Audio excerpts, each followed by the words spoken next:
ان کی روشنی میں ہمارے سامنے پیش کی ہیں اور ہم ان قوانین سے فائدہ اٹھائے.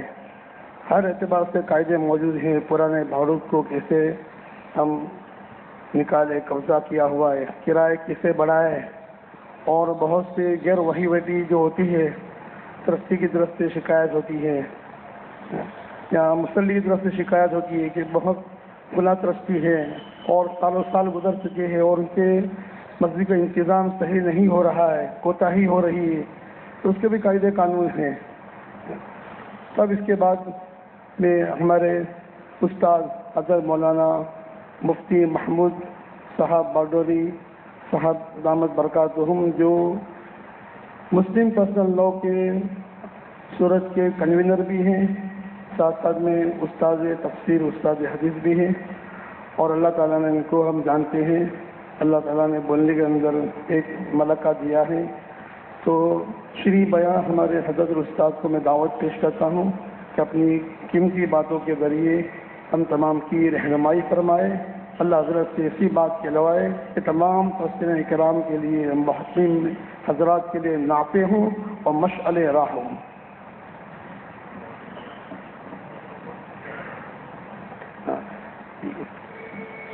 تو آل انڈیا مسلم پسند گجرات کی کنوینر ہے. ماشاء اللہ، اللہ قبول فرمائے.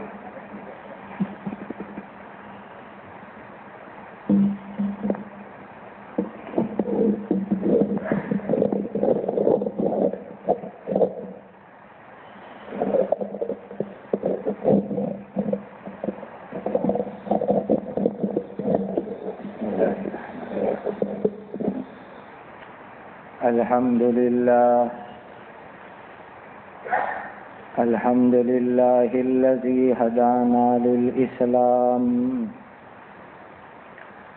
أشهد أن لا إله إلا الله وحده لا شريك له، وأشهد أن سيدنا وشفيعنا ومولانا محمدا عبده ورسوله، صلوات الله تبارك وتعالى عليه وعلى آله وأصحابه وبارك وسلم تسليما كثيرا. أما بعد، فأعوذ بالله من الشيطان الرجيم. بسم الله الرحمن الرحيم. إن الله يأمركم أن تؤدوا الأمانات إلى أهلها. صدق الله مولانا العظيم.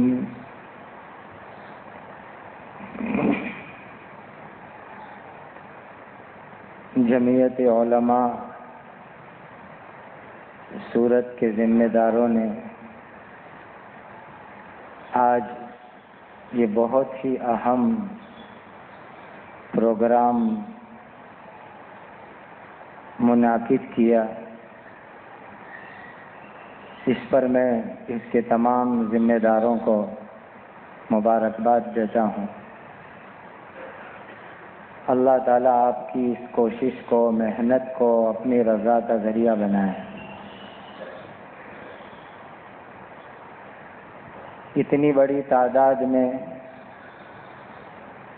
مسجد، مدرسے، قبرستان، درگاہ وغیرہ اوقاف کے ذمہ دار حضرات یہاں تشریف لائے. اللہ تعالیٰ آپ تمام حضرات کی یہاں کی حاضری کو زندگیوں میں خوشگوار دینی تبدیلی کا ذریعہ بنائے. اللہ کا شکر ادا کیجیے کہ اللہ نے ایک اچھے کام کے لیے ہم کو چنا ہے، منتخب کیا ہے. یہ جتنے بھی ہمارے اوقاف ہے، ٹرسٹ ہے، اس کی خدمت اور اس کے لیے ہمیں جو اللہ نے موقع عطا فرمایا اس پر ہمیں اللہ کا شکر ادا کرنا چاہیے. اور اس بات کو اپنے ذہن میں اچھی طریقے سے ہمیشہ کے لیے لکھ لیجئے کہ یہ عہدہ، جس کو گجراتی میں عہدہ کہتے ہیں، یہ صرف اور صرف اللہ کو راضی کرنے کے لیے اور خدمت کرنے کی نیت سے ہے۔ یہ عہدہ اگر اس میں کوئی غلط نیت آ گئی کہ لوگ مجھے پرمکھ صاحب کہوے، پریسیڈنٹ کہوے، ٹریزرر کہوے، اور اس نام سے لوگوں میں میری عزت ہوئے، تو یہ عہدہ ہو سکتا ہے کہ ہمارے لیے اللہ کے یہاں وبال کا ذریعہ بن جاوے،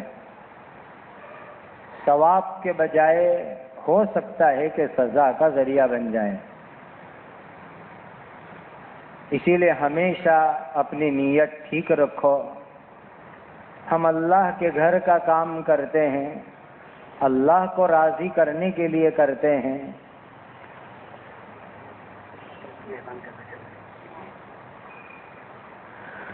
نو پارکنگ زون کے اندر کسی کی گاڑی ہے JJ6JQ 2769 2769 وہ جلد سے جلد ہٹا لیں، ہمارے ساتھی کو پوچھ کر پارکنگ کر لیں، ورنہ پولیس لوگ مار دے گی اور کافی پریشانی ہوگی۔ JJ56JQ 2769 جس کی فور ویل ہو ہٹا لیں۔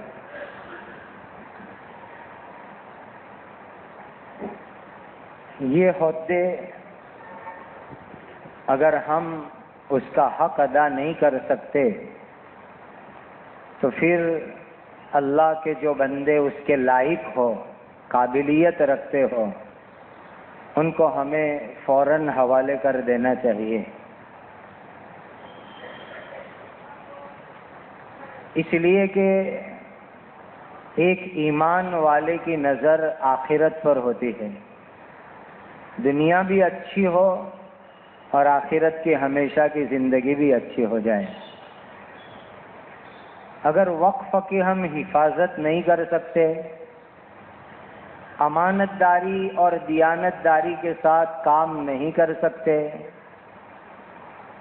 اور اس کے لیے اگر ہم اپنا وقت نہیں دے سکتے، تو دوسرے امانت دار مخلص اپنا وقت دے سکے، ایسے بندوں کے ہاتھ میں یہ ذمہ داری حوالے کر دینی چاہیے۔ یہ عہدہ اور کرسی کی لالچ اتنی خطرناک چیز ہے کہ جن لوگوں کے دل دماغ میں وہ جاتی ہے، مرتے مرتے بھی وہ چھوٹنے کا نام نہیں لیتی۔ صحیح بخاری شریف میں یہ واقعہ موجود ہے۔ بدر کی لڑائی کے موقع پر مکہ کا سردار ابو جہل جب دو بچوں نے اس کو ٹھنڈا کر دیا اور حضرت عبداللہ ابن مسعود رضی اللہ تعالی عنہ جب اس کو آخری کام پورا کرنے کے لیے قریب پہنچے تو بالکل زخمی تھا، زمین پہ پڑا ہوا تھا۔ اس کے اوپر جا کر کے یہ بیٹھے تو ابو جہل نے آنکھ کھولی اور آنکھ کھول کر کے آخری حالت میں اس کی زبان سے یہ بات نکلی کہ تم بہت اونچی جگہ پر جا کر کے بیٹھے ہو، یعنی مٹی پہ پڑا ہے پھر بھی ابھی اپنے آپ کو یہی سمجھ رہا ہے کہ میں بہت اونچا، بہت بڑا مکہ کا آدمی، لیڈر، سردار قسم کا آدمی۔ پھر اس نے مرتے مرتے حضرت عبداللہ بن مسعود کو کہا کہ تم میری گردن تو اب کاٹو گے ہی، تو ذرا نیچے کی طرف سے کاٹنا۔ تو اس کو کہا کہ اوپر سے کاٹے کہ نیچے سے کاٹے، تجھے تو مرنا ہی ہے، کیا فرق پڑتا ہے؟ تو کہ یہاں بہت سارے لوگوں کے کٹے ہوئے سر پڑے ہوئے ہیں، اگر تم نیچے سے میرا سر کاٹو گے تو پورے مجمع کے اندر ایسا لگے گا کہ یہ کسی سردار کا سر ہے، ذرا اونچا معلوم ہوگا۔ یہ ہیں عہدے کی بیماری کا حال کہ مرتے مرتے بھی وہ دماغ میں سے یہ خناس نکلتا نہیں ہے. اسی لیے اللہ تعالیٰ سے دعاؤں کا بھی اہتمام کرو کہ اللہ یہ عہدے کی وجہ سے دماغ میں بڑائی اور دوسروں کو نیچا سمجھنا، اللہ اس چیز سے ہم لوگوں کو پاک رکھے. کسی بھی اپنے یہاں خدمت کرنے والوں کو حقیر مت سمجھو. بہت سے ٹرسٹی اور متولیوں کا ایک مزاج ہوتا ہے، مسجد کے امام صاحب ہے، صفائی کے خادم ہیں، مؤذن صاحب ہے، ان کو حقیر سمجھتے ہیں اور ان کے ساتھ بات کا ان کا انداز اور لہجہ بھی حقیروں کے جیسا ہوتا ہے. حدیث پاک کے اندر آتا ہے کہ جس کے دل کے اندر ایک رائی کے دانے کے برابر تکبر ہوگا وہ آدمی جنت میں نہیں جائے گا. اور اسی حدیث میں آگے تکبر کے بارے میں یہ کہا گیا کہ سچی بات کو نہ ماننا اور دوسرے کو حقیر اور نیچا سمجھنا، یہ ہے تکبر.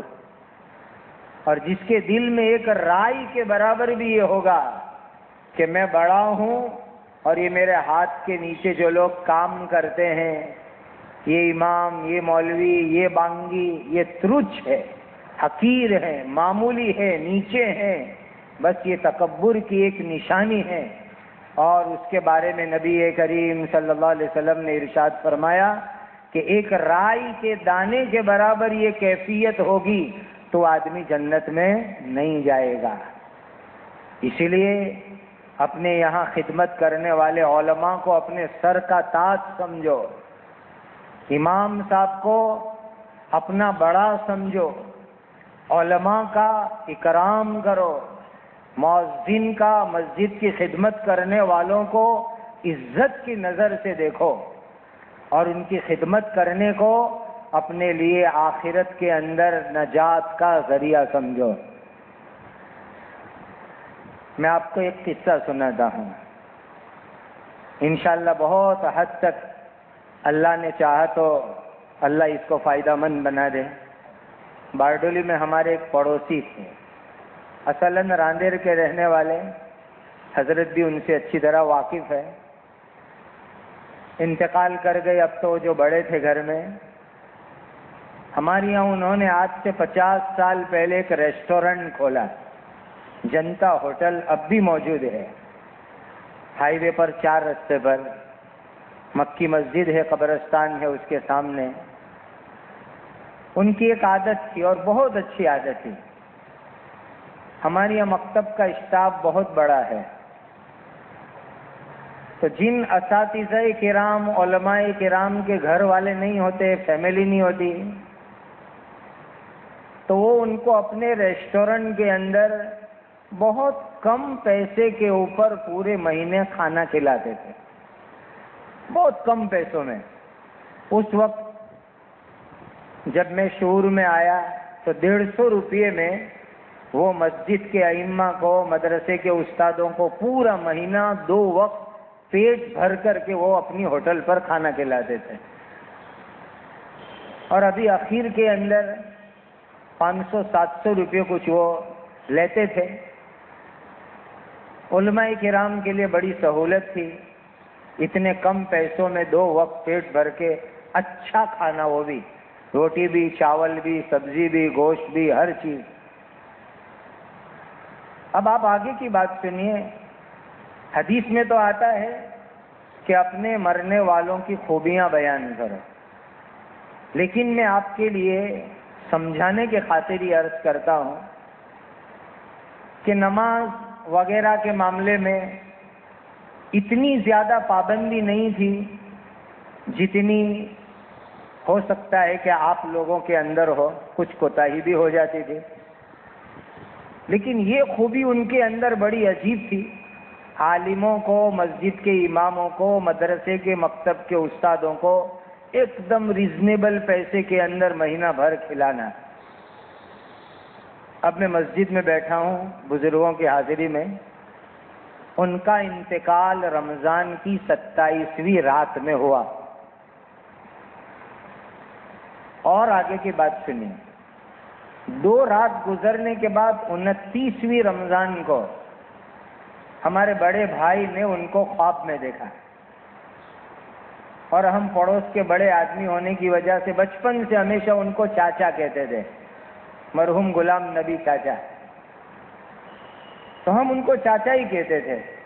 تو خواب کے اندر ہمارے بڑے بھائی رمضان کے 29 کو یہ دیکھ رہے ہیں کہ ایک شاندار باغیچہ ہے، خوبصورت، اور اس میں یہ معلوم ہو رہا ہے کہ مرحوم غلام نبی چاچا باغیچے میں پھول پھل کے درختوں کے پیچھے آرام سے بیٹھے ہوئے ہیں. تو بھائی جان نے ان کو آواز لگائی، چچا. تو انہوں نے کہا احمد بھائی ادھر آؤ، میں اس طرف ہوں. تو بھائی ادھر گئے خواب میں. تو دیکھا کہ بہت خوبصورت باغیچے میں وہ اطمینان سے بیٹھے ہوئے ہیں. تو پوچھا چچا آپ کو اتنا بڑا مقام، اتنی بڑی باڑی اور اتنا اچھا باغ کیسے مل گیا؟ تو انہوں نے جو جواب دیا وہ جواب بڑا عبرت کا جواب ہے، نصیحت کا جواب ہے. انہوں نے کہا احمد بھائی، انتقال کے بعد فرشتے مجھے لے کر اللہ کی بارگاہ میں پہنچے. اللہ کے دربار میں میری پیشی ہوئی، میری حاضری ہوئی. تو وہاں سے مجھے یہ کہا گیا کہ تم جماعت والوں کو اور مولویوں کو کم پیسوں میں روٹیاں کھلاتے تھے، جاؤ اسی کے برکت سے ہم نے تم کو جنت دے دی. آپ اندازہ لگائیے کتنی بڑی چیز ہے کہ علماء کرام کی، مسجد کے اماموں کی، مکتب کے مدرسوں کی خدمت پر اللہ کیا کچھ عطا فرماتے ہیں. اسی لیے آج اس مجلس سے پہلی نیت تو یہ لے کر کے جاؤ کہ اپنی اپنی مسجد کے اماموں کی، مدرسے کے استادوں کی، مؤذنوں کی ہم دل و جان سے اکرام اور عزت کریں گے، اور کبھی ان کو حقیر اور نیچا نہیں سمجھیں گے. اور بہت بڑے ایک اللہ والے شارح مشکات ملا علی قاری رحمۃ اللہ علیہ نے لکھا ہے کہ جو آدمی علماء اور دین کا کام کرنے والے اللہ والوں کی توہین کرتا ہے، ان کا انسلٹ کرتا ہے، ان کو بدنام کرتا ہے، ان کو پریشان کرتا ہے، تو کہا اس کی بری موت کا خطرہ ہے کہ اس کی موت بری آوے، بری موت کا خطرہ ہے. اسی لیے یہ سب سے اہم سبق اس وقت لے کر کے جانا ہے، اور اسی کا ایک بہت بڑا حصہ ہے ان علماء کی خدمت اور اکرام کا کہ ان کی پگار، ان کی تنخواہ بڑھاؤ. آج کی مہنگائی آپ خود اندازہ لگاؤ، کوئی بھی سبزی اس وقت مارکیٹ میں 100 روپے سے کلو کم کی ملتی نہیں ہے. دودھ کا بھاؤ دیکھ لو. میں اگر آپ کو ایک احتیاط سے بات بتاؤں تو ایک مالدار متولی صاحب کا مہینے کا دوا کا جتنا خرچ ہے اتنا پگار بھی بیچارے اماموں کو نہیں دیتے جتنا ان کی دوا کا خرچ ہے. اتنی تنخواہ بھی نہیں ملتی. اسی لیے ان کا پگار اتنا ہو کہ وہ عزت کے ساتھ زندگی گزار سکے اپنے بیوی بچوں کے ساتھ. اتنا پگار تو ہر استاد کو ملنا چاہیے. اور بہت سے لوگ اوپر سے کہتے ہیں کہ ہم زکوٰۃ صدقے سے ان کی مدد کرتے رہتے ہیں. بہت شرم کی بات ہے کہ جو استاد ہمارے بچوں کو قرآن پڑھائے، جو امام ہم کو 5 وقت کی نماز پڑھائے، ان کے لیے ہم یہ جذبہ رکھیں کہ پگار کم دینے کی اور زکوٰۃ صدقے سے ان کی مدد کرنے کی. کتنا برا جذبہ ہے. اسی لیے ان استادوں کے پگار اور تنخواہ کو بڑھانے کی ہر متولی کو فکر کرنی چاہیے. اگر آپ ان کو بڑھائیں گے انشاءاللہ اللہ تعالیٰ آپ لوگوں کو بھی خوب نوازیں گے. اسی لیے یہ طے کر کے اٹھو کہ ہم اپنے مسجد کے اور مدرسے کے ان خدمت کرنے والے علماء متولی حضرات کی پگار کو انشاءاللہ بڑھائیں گے. ابھی انشاءاللہ کی آواز کم آئی، کہو انشاءاللہ. اب ایک میں ایک سوال آتا ہے کہ بھئی پیسے کہاں سے ہم بڑھاوے، پگار کہاں سے ہم بڑھاوے؟ تو میں آپ کو بہت آسان اس کی کچھ ترتیب بتلاتا ہوں پگار بڑھانے کی سہولت کے لیے. ابھی ہمارے سامنے بہت اچھی قانونی باتیں آ رہی تھی. جب یہ وقف کے قانون ہمارے سامنے بیان کر رہے تھے تو ایک بات ذہن میں رکھ لو، ہماری بعض بڑی بڑی سنستھا، جمعیت علماء ہند، آل انڈیا مسلم پرسنل لا بورڈ، ان کی محنتوں کی برکت سے یہ وقف ایکٹ تیار ہوا. اگرچہ اس وقف ایکٹ کے اندر بہت ساری باتیں جو ہمارے بزرگوں نے کہی تھی وہ ابھی تک شامل نہیں ہو سکی ہے. ہمارا حکومت سے بہت پرانا اس کا مطالبہ ہے کہ بہت ساری باتیں جو ہونی چاہیے وہ نہیں ہو سکی، لیکن کسی حد تک اور بہت بڑی حد تک یہ وقف ایکٹ وقف کی چیزوں کی حفاظت کے لیے بہت اچھا ایک قانون ہمارے ملک کے اندر بن چکا ہے. اور یہ ساری باتیں ابھی آپ سن رہے تھے، یہ تمام قاعدے قانون سے ہمیں فائدہ اٹھانا چاہیے.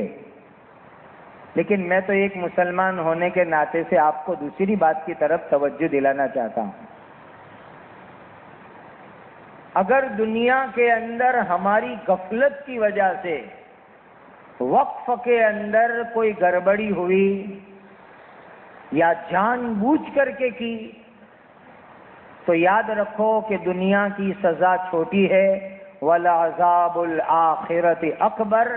اللہ کے یہاں کا عذاب اور اللہ کے یہاں کی پکڑ بہت بڑی ہے، بہت بھاری پکڑ ہے اللہ کے یہاں کی. اگر ہم نے کسی انسان کے معاملے میں کوئی گڑبڑی کی، حالانکہ وہ بھی شریعت میں حرام ہے، کسی کے پیسے غلط طریقے سے لے لیے، چوری کر کے لے لیے، دھوکہ دے کے لے لیے، تو اللہ کے یہاں یہ معاملہ ہے حقوق العباد کا، بہت مشکل معاملہ ہے. لیکن ہم اس سے معافی مانگ لے گئے کہ بھائی میں نے اتنی چوری کی تھی، تیرا اتنا پیسہ کھا لیا تھا، معاف کر دو. وہ معاف کر دے گئے، اللہ سے معافی مانگ لے گئے، انشاءاللہ معافی ہو جائے گی. لیکن اگر مسجد، مدرسہ اور دین کے کام میں خیانت کی اور اس کے پیسوں کے اندر اور اس کے مال کے اندر گڑبڑ کی تو یاد رکھو کہ اس کا معاف ہونا بہت مشکل اور خطرناک ہے، بہت مشکل اور بہت خطرناک ہے. اسی لیے ایک ایک پیسے کی امانت داری کے ساتھ ذمہ داری ہمارے اوپر آتی ہے. اگر جتنی پراپرٹیاں وقف ہے، اللہ ہمارے وڈیلوں کو، بڑوں کو جزائے خیر دے، ان کی قبروں کو نور سے منور فرمائے، جو اوقاف انہوں نے کیے، اگر اس کا صحیح ترتیب سے نظام چلے شریعت کے ضابطے کے مطابق اور دنیاوی آج کے حالات کے تقاضوں کے پیش نظر، تو انشاءاللہ العزیز ہمیں پگار وغیرہ بڑھانے کے لیے اور مسجد مدرسے کے خرچوں کے لیے کوئی تکلیف کا سامنا نہیں ہوگا، بلکہ بڑی رقم کی بچت ہوگی. اور ہمیں پھر دارالفتہ میں یہ فتویٰ پوچھنا پڑے گا کہ یہ بچت ہو رہی اس کو ہم کہاں لگاویں. اسی لیے پہلا کام تو یہ ہے کہ جتنے وقف کے کھیت ہیں، باڑیاں ہیں، دکانیں ہیں، وقف کی پراپرٹی ہے، اس کا شریعت نے جو گنجائشیں دی ہے اس کی حدوں میں رہ کر کے اور وقف ایکٹ کی جتنی بھی جگوائی ہے اس کو سامنے رکھ کر کے اس کو چلانے کا ایک صحیح نظام بنے تو انشاءاللہ العزیز آمدنی، آوک، انکم بہت اچھی ہوگی اور وقف کی تمام چیزوں کا نظام چلانا ہمارے لیے بڑا آسان ہو جائے گا. دوسری ترتیب کہ محلے کے اندر، گھر گھر کے اندر آپ ڈبے رکھوائیے اور لوگوں کو ترغیب دیجیے نفل صدقے کی، للہ کی، اور لوگوں کو سمجھائیے کہ صدقے سے اللہ تعالیٰ مال کو بڑھاتے ہیں. یمحق اللہ الربا ویربی الصدقات. للہ خیرات، نفل صدقے، یہ مال کو بھی بڑھاتے ہیں اور اللہ بلا مصیبت کو بھی دور فرماتے ہیں. اس کی ترغیب دو. اور لوگ ڈالے ڈبوں میں، اور پھر ہفتے میں ایک دن جا کر کے وہ سارے ڈبے جمع کر کے پیسے لے آوے، گھر والوں کے سامنے ڈبہ کھول کے رسید بنا دے کہ بھئی یہ آپ کے گھر میں سے ڈبے سے اتنی رقم ملی. تو اس طریقے سے گھر گھر میں ڈبہ سسٹم رکھنے کی وجہ سے انشاءاللہ العزیز آپ کو اچھی خاصی آمدنی ہوگی اور آپ کے لیے نظام چلانا بڑا آسان ہوگا. بہت سی ایسی جگہ میں جانتا ہوں کہ وہاں بجٹ کے 100%، بعض جگہ 50% اسی ڈبہ سسٹم کے ذریعے سے الحمدللہ نظام اچھی طریقے سے چل رہا ہے. تیسری ترتیب، آپ منتھلی ممبر بناؤ، جو آپ کو ہر مہینے کچھ نہ کچھ رقم ممبر کے طور پر دے دے کہ ہم ہر مہینے 1000 روپے آپ کو دیں گے، ہر مہینے 5000 دیں گے، ہر مہینے 100 روپے دیں گے. اس طرح منتھلی ممبر بناؤ. اس منتھلی ممبر کے ذریعے سے بھی اچھی خاصی انکم آپ لوگوں کو ہو جائے گی. ہمارے یہاں باردولی میں جب دارالاحسان شروع ہوا تو منتھلی ممبر بنائے. الحمدللہ اتنے سال گزرنے کے باوجود پورے مدرسے کا نظام للہ پیسوں کے اوپر چلتا ہے، للہ پیسوں کے اوپر. اور لاری چلانے والے مسلمان، ان کو جا کر ترغیب دی تو وہ بھی ممبر بنے، کہ ہم 5 روپے مہینے کے دیں گے. تو جو لوگ ممبر فیس جمع کرنے جاتے ان کو سیدھی ہدایت ہے کہ جو لوگ 5000 دیتے ہیں ان کے پاس جتنی اہمیت سے جاتے ہو 5 روپے والوں کے پاس بھی اتنی اہمیت سے جاؤ. کسی کے پسینے کے 5 روپے کی برکت سے اللہ تعالیٰ پورے نظام میں برکت عطا فرما دے گا. تو آپ محلے کے اندر محنت کر کے منتھلی ممبر بناؤ، اس کے ذریعے سے آپ کو ماسک ایک انکم ہوگی اور اس کے ذریعے سے آپ کے لیے نظام چلانا آسان ہو جائے گا. ایک اور آسان شکل ہے یہ جمعہ کے دن کی ترتیب، کہ جمعہ کے دن کی ترتیب سے بھی ایک اچھی خاصی رقم آپ کے لیے جمع ہو سکتی ہے. ایسی شکل بناؤ کہ زبردستی بھی نہ ہو، شرما شرمی بھی نہ ہو، اور اس طریقے سے جمعہ کے دن کا نظام بنے تو جمعہ کے دن کے چندے کے ذریعے سے بھی بہت اچھی رقم جو ہے جمع ہو سکتی ہے. اور ایک ترتیب فیس کی کہ مدرسے کے اندر جو بچے پڑھنے کے لیے آتے ہیں ان بچوں کے والیوں کی ذہن سازی کرو، ان کو سمجھاؤ کہ آپ اسکول کے ٹیوشن کے لیے اتنے پیسے خرچ کرتے ہو تو یہ تو قرآن کی تعلیم ہے، دین کی تعلیم ہے، اس کے لیے آپ خرچ کرو گے تو انشاءاللہ آپ کو بہت بڑا ثواب ملے گا. آج ہم نے ان کا ذہن نہیں بنایا، تو ذہن نہیں بنانے کی وجہ سے حال یہ کہ جو باپ اسکول اور ٹیوشن کے لیے 1000 روپے مہینے کے خرچ کرتے وہ مدرسے میں 100 روپے فی دینے تیار نہیں ہیں. آپ ان کو فضیلت سمجھاؤ، ثواب سمجھاؤ کہ بچوں کی فیس کے لیے جو خرچ کرو گے اس کے اوپر اللہ تعالیٰ آپ کو کیا ثواب دیں گے، کیا نیکی دیں گے. تو انشاءاللہ وہ والی خوشی خوشی آپ کو فیس کی رقم جمع کرائیں گے اور اس کے ذریعے سے بھی آپ کا نظام چلنا آسان ہو جائے گا. اور چندہ تو ہے ہی ہے، چندے کی سسٹم لانا. دیکھو ایک بات یاد رکھنی، ہم تو لوگوں کو یہی بات کہتے ہیں کہ اللہ کبھی وہ دن نہ لاوے کہ ہم اپنی ذات کے لیے کسی سے سوال کریں. کبھی اللہ وہ دن نہ دکھاوے کہ اپنی ذات کے لیے، اپنی ضرورت کے لیے کبھی سوال نہیں، اور دین کے کام کے لیے سوال کرنے میں شرمانا نہیں. اور میں آپ کو ایک نیت سکھاتا ہوں کہ دین کے کام کے لیے آپ چندہ کرو حضرت نبی کریم صلی اللہ علیہ وسلم کی سنت کی نیت سے کہ حضور نے باقاعدہ دین کے کام کے لیے چندہ کیا، چندے کی اپیل کی، مسجد نبوی کے منبر سے اپیل کی، اور حضور نے انفرادی بھی اپیل کی، پرسنلی اپیل بھی کی، مردوں کو بھی اپیل کی، عورتوں کو بھی اپیل کی. یہ اللہ کے نبی کی سنت ہے، اللہ کے نبی کا طریقہ ہے کہ آپ اچھے کام کے لیے لوگوں سے اپیل کیجئے چندے کی، اور ہر طرح سے اپیل کیجئے، تو یہ چندہ تو بہت بڑی طاقت ہے، ثواب کی چیز ہے۔ اسی لیے چندے کے ذریعے سے بھی ہم اپنا بجٹ بہت اچھی طریقے سے پورا کر سکتے ہیں۔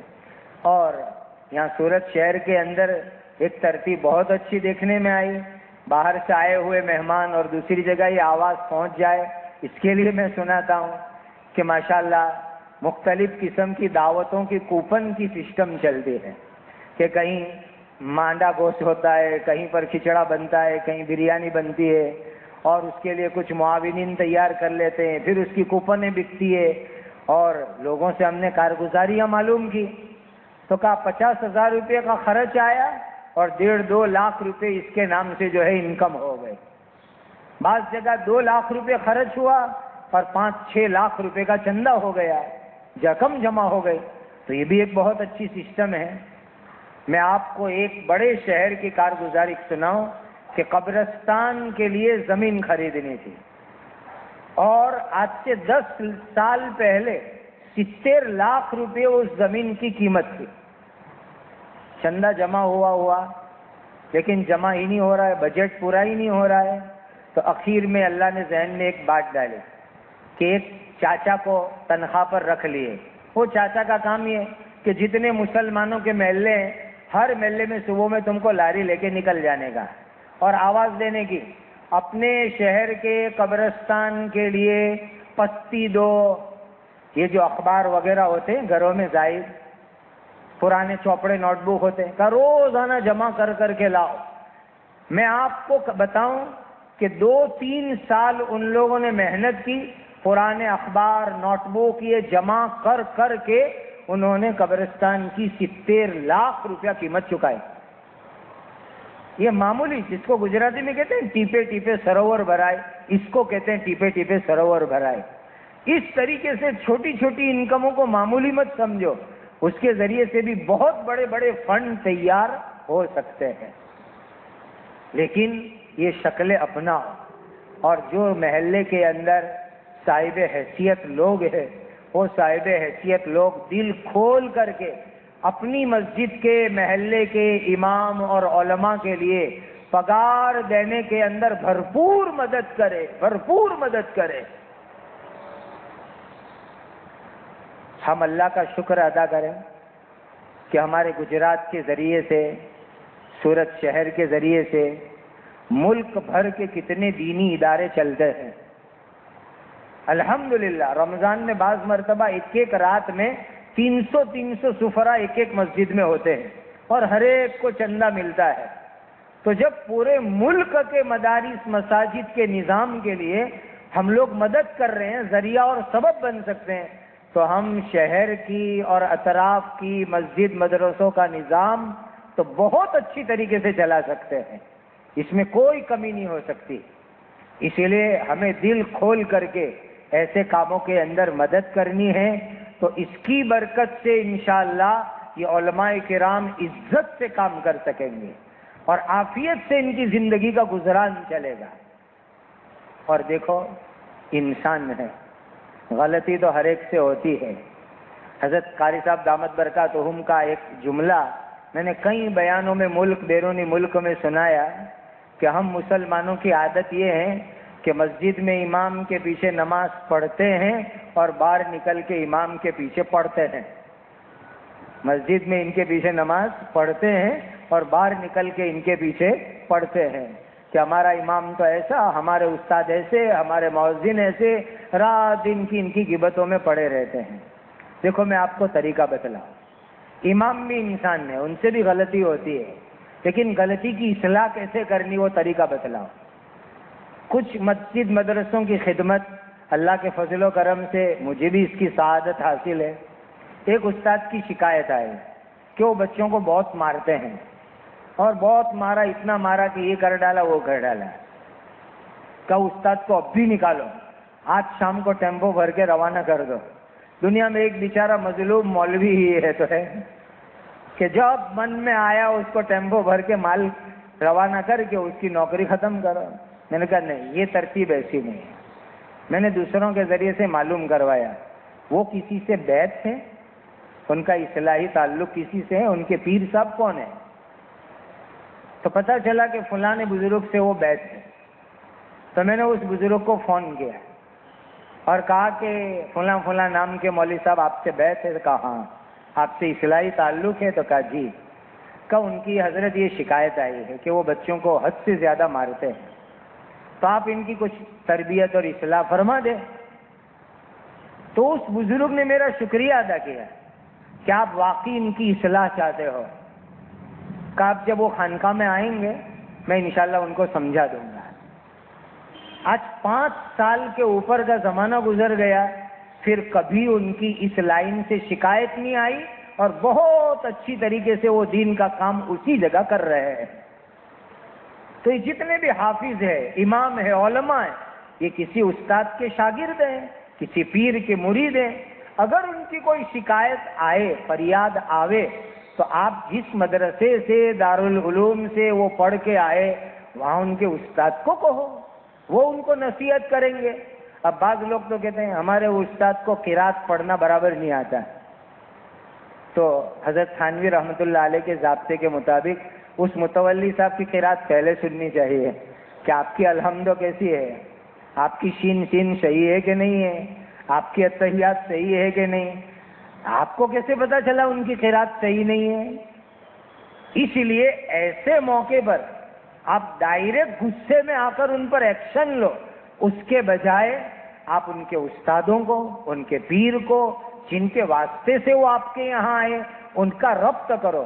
ہو سکتا ہے کہ آپ کی فریاد غلط ہوئے، یہ بھی ہو سکتا ہے کہ آپ نے جو فریاد کی وہی غلط ہے، تو وہ بزرگ پہلے آپ کی اصلاح کریں گے کہ بھئی یہ فریاد تو صحیح نہیں ہے جو آپ کر رہے ہو۔ اس لیے علماء کے ساتھ، ائمہ کے ساتھ، مدرسین کے ساتھ یہ طریقہ اپنانا کہ جس سے ہم ان کو سزا دے، سزا کے بجائے اصلاح کرے اور اصلاح کرواوے کسی بڑے سے، تو انشاءاللہ وہ زندگی بھر آپ کے لیے کارآمد اور فائدہ مند ثابت ہوگا اور آپ کی بستی کے لیے خیر کا ذریعہ ہوگا۔ اور آج جس طرح ملک کے حالات بدل رہے ہیں، ان حالات میں یہ جتنی بھی قانونی چیزیں ہیں، ان تمام قانونی چیزوں کی پابندی کرنا بھی بہت ضروری ہے۔ دیکھو ہو کیا رہا ہے، بڑی بڑی جائیداد اور پراپرٹی بڑوں نے وقف کی، لیکن اس کا رجسٹریشن نہیں ہوا، اس کی نوندنی نہیں کروائی۔ اب بعد میں بیٹے آئے، پوتے آئے، تو ان بیٹے اور پوتوں نے کیا کیا؟ جو زمینوں کے بھاؤ بڑھ گئے، پراپرٹی کے بھاؤ بڑھ گئے اور خیانت عام ہو گئی، اور وقف بورڈ میں وہ رجسٹر نہیں ہوا ہے، تو اب وہ بیچارے جو ہے ان کی نیت بگڑتی اور وہ بیچ ڈالتے ہیں اور کھا جاتے ہیں۔ ایسی بہت ساری پراپرٹیوں کے مسئلے کھڑے ہوئے ہیں۔ اسی لیے جتنی بھی پراپرٹیاں وقف ہوئی ہے، پہلی فرصت میں اس کو وقف بورڈ میں رجسٹر کرواؤ، اور رجسٹریشن کرانے کی جو کارروائی ہو وہ کارروائی پہلی فرصت کے اندر کر لینی چاہیے۔ یہ ہر ٹرسٹی اور متولی کی ذمہ داری ہے۔ میں آپ سب کو دعوت دیتا ہوں کہ آج کی مجلس سے یہ بھی اہم پیغام لے کر کے جائیے کہ جتنی پراپرٹیاں آپ کے ادارے کو، آپ کی سنستھا کو ملی ہے، زمین ہو، دکان ہو، پلاٹ ہو، مکان ہو، پہلی فرصت میں اس کی وقف بورڈ میں نوندنی کرواؤ تاکہ اطمینان ہو جائے اور کوئی اس کے اوپر غلط اور ناپاک نظر نہ اٹھا۔ اور ساتھ ساتھ میں حساب کتاب ایک دم صاف ستھرے ہونے چاہیے، ایک دم صاف شفاف حساب کتاب ہونے چاہیے۔ ہر سال پابندی سے آڈٹ بھی ہونا چاہیے، آڈٹ رپورٹ بھی جمع کرانی چاہیے، اور ٹھہراؤ بک بھی رکھنی چاہیے۔ کسی ٹرسٹی کا انتقال ہو گیا یا راضی نامہ دے دیا تو فیرفار نوند بھی وقف بورڈ میں جمع ہونی چاہیے۔ یہ سب چیزیں ایک دم صاف ستھری، وقف کے قانون کے اعتبار سے، چیریٹی کے قانون کے اعتبار سے، جتنی بھی چیزیں، یعنی دنیا کے اندر بھی ہماری کوئی پکڑ نہیں اور اللہ کے یہاں آخرت کے اندر بھی ہماری کوئی پکڑ نہیں۔ اس لیے کہ اب انکم ٹیکس ڈپارٹمنٹ کی نظر پہلے ہمارے ٹرسٹوں پر نہیں تھی، لیکن سن لو اب ٹرسٹوں کو بھی نوٹسیں آ رہی ہے. اسی لیے انکم ٹیکس کے اعتبار سے جو چیزیں ہوتی ہے، انکم ٹیکس ریٹرن کرنا، اس کو جمع کرانا، یہ ساری پروسیجر، لیگل پروسیجر جتنی ہے وہ سب کی سب بھی کرو. اور حضرت مولانا عبداللہ صاحب کاپودروی رحمۃ اللہ علیہ نے ایک واقعہ مجھے سنایا تھا، وہ سنا کر کے میرا وقت بھی پورا ہو رہا ہے، میں اپنی بات مکمل کرتا ہوں. کہ ایک مرتبہ حضرت کی بیماری کے زمانے میں میری حاضری ہوئی تو عجیب بات سنائی حضرت مولانا عبداللہ صاحب نے کہ سملک میں جس زمانے کے اندر میں مجلس خدام الدین میں تھا، بہت بڑا ادارہ ہے مکاتب چلانے والا، تو کہا اس زمانے میں مجھے فرمانے لگے کہ تیرے والد حضرت مولانا سلیمان صاحب بھی وہیں پر تھے، ہم دونوں ساتھ میں خدمت کرتے تھے. کہ حضرت مولانا عبدالحق صاحب میاں رحمۃ اللہ علیہ جو مجلس خدام الدین کے بانیوں میں سے تھے، کا ان کا یہ جملہ مشہور تھا کہ کوئی رات کو 12 بجے بھی آ کر کے مجھے پوچھے کہ آپ کی مجلس خدام الدین ٹرسٹ کا حساب کتاب مجھے بتلاؤ، تو کہ رات 12 بجے اگر مجھے پوچھے تو مغرب تک یعنی شام تک جو ہماری آفس کھلی تھی تو اس دن کی شام تک کا 1 روپے کا حساب میں بتلا سکتا ہوں. اس دن کی شام تک کا 1 روپے کا حساب بتلا سکتا ہوں.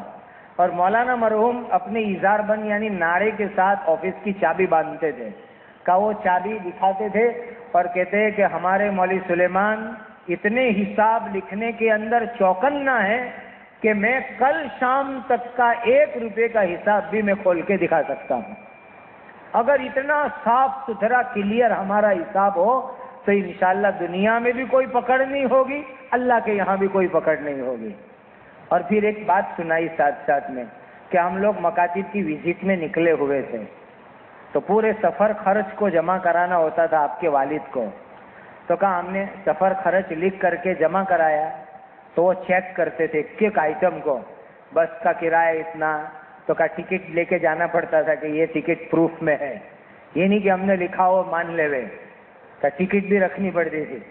کسی ہوٹل میں کھانا کھایا وزٹ میں، اس کا بل بھی ساتھ لے کر کے جانا ہوتا تھا. تو کہا ایک مرتبہ ہم سورت آئے تھے مجلس کے کام سے، تو میں تھے اور مولانا ہاشم صاحب نصیر پوری رحمۃ اللہ علیہ جن کا بریڈ فورڈ میں انتقال ہوا. تو کہا ہم دونوں کا چائے کا خرچ لکھا ہوا تھا کہ 3 چائے. تو کہا حساب چیک کرتے کرتے وہ چائے کے آئٹم پر آئے تو کہا تمہارے والد صاحب کا قلم رک گیا ہے.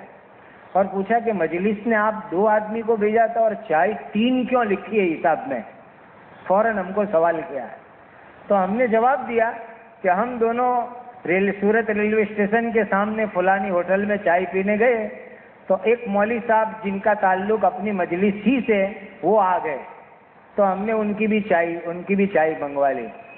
تو جواب میں کہا والد صاحب نے کینسل کیا کہ 3 نہیں 2 چائے کے پیسے ملیں گے، اسی لیے کہ مجلس نے آپ 2 کو بھیجا تھا، وہ مہمانی جو کی وہ آپ کو اپنے جیب میں سے دینی پڑے گی. اتنا باریک احتیاط اگر ہم وقف کے معاملے میں کر سکتے ہو تو یہ ذمہ داری ہم نبھائیں، اور اگر یہ احتیاط نہیں ہو سکتا تو دوسرے مخلص امانت داروں کو حوالے کر دینی چاہیے.